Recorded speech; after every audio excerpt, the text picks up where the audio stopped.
সাভারের হেমায়েতপুর এলাকায় ত্রাসের রাজত্ব চালায় রকিবুল ইসলাম ফয়সাল ও তার সহযোগীরা। রোববার এই এলাকায় মামলার সাক্ষী সহ কয়েকজনকে কুপিয়ে ফের আলোচনায় আসে এই চক্রটি। 2023 সালে ফেব্রুয়ারি মাসে হেমায়েতপুর বাসস্ট্যান্ড এলাকায় শাহাবুদ্দিন নামক এক ব্যবসায়ীকে কুপিয়ে হত্যা করে ফয়সাল চক্র। পরে হত্যা মামলায় কারাগারে যান তিনি। সম্প্রতি জামিনে ছাড়া পান ফয়সাল। এলাকার প্রভাবশালীরা তাকে ফুল দিয়ে বরণ করে নেন। এতে আরও বেপরোয়া হয়ে ওঠে ফয়সাল।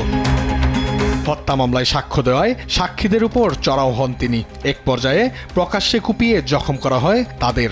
এই ঘটনায় এলাকায় নতুন করে আতঙ্কের সৃষ্টি হয়।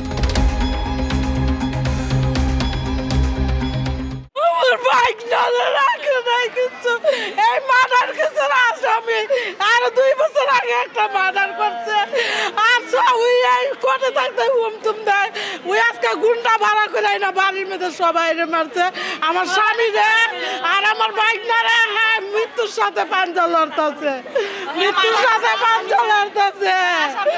এই মার্ডার কেসের আসামির বিচার চাই, বিচার চাই। 2 বছর আগে শাহাবুদ্দিনে খুন করলো প্রকাশ্য খুন করার পর কিছু হয়েছে? কিছু করতে পারছে পুলিশ? কোনো বিচার করে নাই। জামিন দিয়ে দিয়েছে বাংলাদেশ সরকার। কিসের জামিন দিল?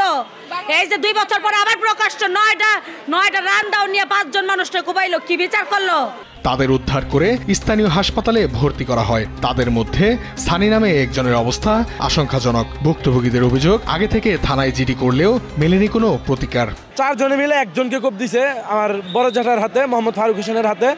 তার মাথার কোপ তিনি হাত দিয়ে ফিরেছে, তার আঙ্গুল পড়ে গেছে। এরপরে আমার বাবা মোহাম্মদ দেলোয়ার হোসেন, তাকে এইখানে একটা কোপ দিছে, তার এটা এলোপাথারিভাবে কোপ দিছে, সে এখন আইসিইউর ভিতরে আছে। আর আমার ছোট চাচা শাহিন, তাকে নিচে ফালাইয়া আপনার পিঠের ওপর থেকে নিচ পর্যন্ত কোবায়, এলোপাথারি কোবানোর পরে তারা মৃত ভেবে ফালায় রাখা যায়। 5 জনকে কুপিয়ে জখম করার ঘটনায় সাভার মডেল থানায় মামলা হলেও এখন পর্যন্ত কেউই গ্রেফতার হয়নি। পূর্ব শত্রুতার জের ধরে মারামারি লেগে যায় এবং থানা পুলিশ সংবাদ পায়। সংবাদ পাওয়ার পরে খুব দ্রুত আমাদের ঢাকা জেলার যে ডিবি টিম আছে, থানার 2টা টিম এবং ট্যানারি ফাঁড়ির 1টা টিম, সব মিলে প্রায় 4টে টিম ওখানে গিয়েছে। যাওয়ার পরে দেখা যায় যে একটা পক্ষ প্রচণ্ডভাবে তাদেরকে প্রহার করা হয়েছে এবং গুরুতর জখম করা হয়েছে। আমরা আসামি ধরার জন্য চেষ্টা করছি এবং যারা আহত হয়েছে তাদেরকে চিকিৎসার জন্য আমরা হাসপাতালের খোঁজখবর নিচ্ছি, ব্যবস্থা করছি। এবং যারা এই ধরনের ঘটনা ঘটিয়েছে তারা আইনের আওতায় আসবে। দ্রুত হত্যা মামলার আসামি ফয়সাল ও তার সহযোগীদের গ্রেফতারের দাবি ভুক্তভোগীদের পরিবার ও এলাকাবাসীর। নিউজ ডেস্ক, দেশ টিভি।